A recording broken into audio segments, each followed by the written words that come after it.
Qui gagne entre Jason Voorhees et le général Scales dans le tournoi des antagonistes? D'un côté, on a Jason Voorhees.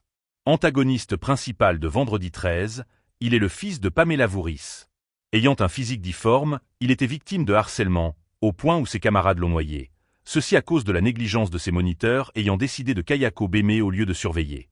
À partir de ces événements, Pamela et Jason se sont mis à tuer tous les jeunes faisant des choses illicites, mais également tous ceux qui ont fait du mal à Jason.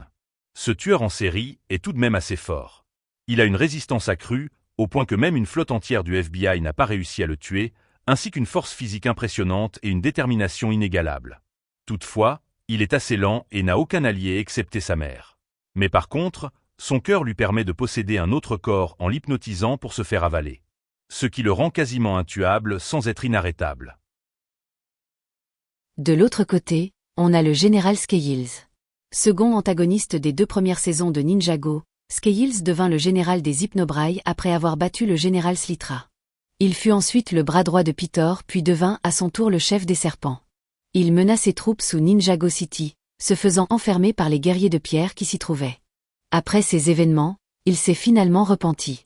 Scales est très rapide, a une armée à son service, il combat relativement bien et est même capable d'hypnotiser ses adversaires.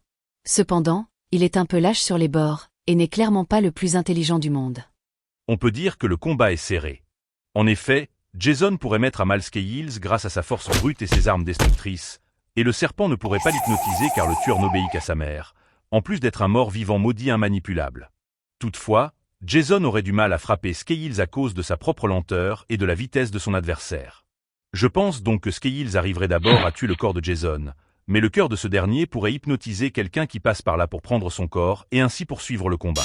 Scales, ne pouvant pas hypnotiser cet adversaire, perdrait le combat d'épuisement face à Jason qui est beaucoup plus endurant et résistant. Jason est donc victorieux de ce combat et est donc qualifié pour la suite du tournoi. N'hésite pas à t'abonner pour ne pas rater les affrontements suivants.